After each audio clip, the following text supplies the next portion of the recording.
দাম্পত্য জীবনে সুখে থাকা এটা জীবনের সুখের অন্যতম মানদণ্ড।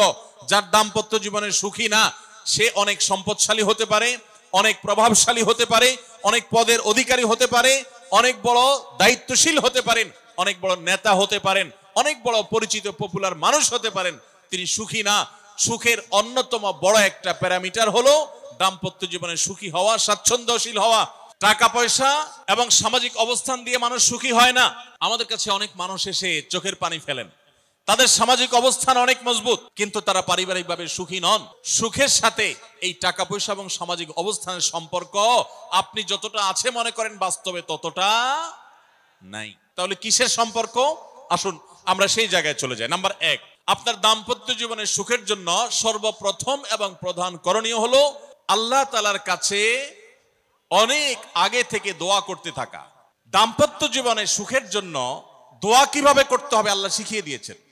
রব্বানা হাব লানা মিন আজওয়াজিনা ওয়া যুররিয়াতিনা কুররাতা আয়ুন। আল্লাহ, আমার পরিবারের সদস্যরা যেন এমন হয় যে তাদেরকে দেখলে আমার নয়ন জড়িয়ে যাবে।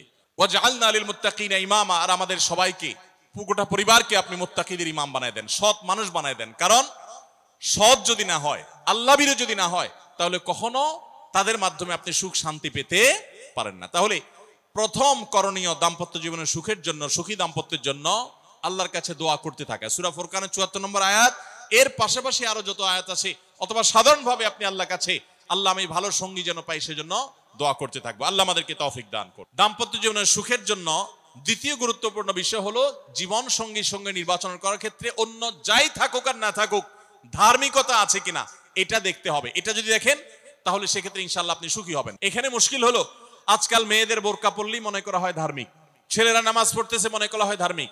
এইটুকুই শুধু ধার্মিকতার সংজ্ঞা নয়। ধার্মিকতার সবচেয়ে বড় সংজ্ঞা হলো কোরআন এবং হাদিসের সামনে সে নিজেকে আত্মসমর্পণ করে কিনা, সে সারেন্ডার করে কিনা। আল্লাহর নির্দেশ পেয়েছে, রাসূলের নির্দেশ পেয়েছে, আল্লাহর নিষেধাজ্ঞা রয়েছে, সেই জায়গায় সে থেমে যায় আর সে আগে বাড়ে না, নিজেকে সমর্পণ করে দেয়, মাথা নত করে ফেলে। এরকম যদি হয় তাহলে সেই ছেলে নিয়েও সুখী থাকবেন, সেই মেয়ে নিয়েও সুখী থাকবেন। আমি বিশেষ করে মেয়ের বাবারা যারা নিজের মেয়ে বিয়ে দেওয়ার জন্য সরকারি চাকরিজীবী খুঁজেন, পয়সাওয়ালা খুঁজেন, বড় বড় পদে থাকা মানুষগুলোকে খুঁজে বেড়ান, আমি তাদেরকে বলি আপনার মেয়ের জন্য ফজরের নামাজের সামনের কাতারে থাকা যুবকগুলোকে খুঁজে বের করেন। দাম্পত্য জীবনের অনেক গুরুত্বপূর্ণ একটা পয়েন্ট হলো এটা, যে আপনি তার রূপ লাবণ্য, সামাজিক অবস্থান, সম্পদ, পয়সা কড়ি এগুলো দেখেন বা না দেখেন, প্রধান বিবেচ্য বিষয় হবে তার ধার্মিকতা। এটা যদি দেখেন ইনশাআল্লাহ দেখবেন যে আপনি সুখে থাকবেন। তৃতীয় যে পয়েন্টটি বলতে চাই তা হলো দাম্পত্য জীবনে সুখী হতে হলে সবর এবং শকর, এই দুইটা মূল মন্ত্রের কোনো বিকল্প পথ খোলা নেই। সেটা স্বামীর জন্য প্রযোজ্য, স্ত্রীর জন্য প্রযোজ্য। স্বামী হিসাবে আপনি স্ত্রীর অনেক অনিয়ম দেখতে পাবেন, অনেক কিছু দেখতে পাবেন, আপনার আকাঙ্ক্ষা, আপনার চাহিদা, প্রত্যাশার বিপরীত, আপনাকে সবর করতে হবে। দাম্পত্য জীবনে টুকটাক সমস্যা হবেই, এটা প্রত্যাশিত। মনে রাখবেন এই জিনিসটা যদি আপনি আগে থেকে মাথায় রাখেন তাহলে আপনার কষ্ট অনেকখানি দূর হয়ে যাবে। দাম্পত্য জীবনে যদি স্বামী স্ত্রী উভয়ে যদি ধৈর্যশীল না হয়, সবরকারী না হয়, হুটহাট রিয়াকশন করে ফেলে, কখনো দাম্পত্য জীবনে সুখী হওয়া সম্ভব নয়। আপনার স্বামীটা হয়তো অমানুষ, সে আপনাকে গালিগালাজ করে কিন্তু চরিত্রহীন না। অনেকের স্বামীটা খুব ভদ্র কিন্তু চরিত্রহীন, ব্যবহার ভালো করে চরিত্রহীন। তাদের কষ্ট আপনার চাইতে কম না, নিশ্চয় আপনি তার চাইতে ভালো আছেন। মানুষ এভাবে যখন ভালো দিকগুলো চিন্তা করবে তখন তার ভিতরে শকর আসবে। তাহলে দাম্পত্য জীবনে সুখ শান্তির জন্য তৃতীয় করণীয় হলো সবর এবং শকরের চর্চা করা। আল্লাহ আমাদের সবাইকে তৌফিক দান করুন। 4 নম্বর হলো স্বীকৃতি দিতে জানা। অনেক লোক আছে নিজেকে খুব শিয়ানা মনে করে, স্বামী হয়ে বউর তারিফ করতে রাজি না, বউ হয়ে স্বামীর তারিফ করতে। দাম্পত্য জীবনের সুখের জন্য একে অন্যের তারিফ করার কোনো বিকল্প নাই।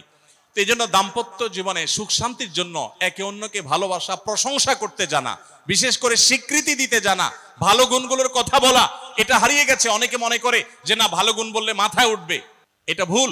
মাথায় উঠবে সেটা ব্যালেন্স করার জন্য আপনাকে অন্য কাজ করতে হবে, কিন্তু তাই বলে প্রশংসা করতে কার্পণ্য করা যাবে না, স্বীকৃতি দিতে হবে। 5 নম্বর হলো দাম্পত্য জীবনের সুখ শান্তির জন্য একে অন্যের কনসার্নের জায়গাগুলো আছে, ইস্যুগুলো আছে, এগুলোকে মাথায় রেখে চলতে হয়। যেমন আপনি স্বামী হিসাবে বউয়ের বাপের বাড়ির মানুষদের বদনামি থাকলেও করবেন না, কারণ কোনো মেয়ের কাছেই নিজের বাপ মা, নিজের ভাই বোনের কোনো দোষ শুনতে ভালো লাগে। ঠিক একইভাবে মা বোনরা যারা আছেন তারা স্বামীদের দুর্বল পয়েন্টগুলোকে মাথায় রাখবেন। যে কথা বললে স্বামী স্ত্রী উভয় জানেন যে যেটা বললে তার মনে কষ্ট হয় সেটা তাকে বলবেন না। এই বিষয়গুলো মাথায় রেখে চলা, যে কি বললে তার কষ্ট হয়, ইনশাআল্লাহ এতে দাম্পত্য জীবনে সুখ শান্তি হবে।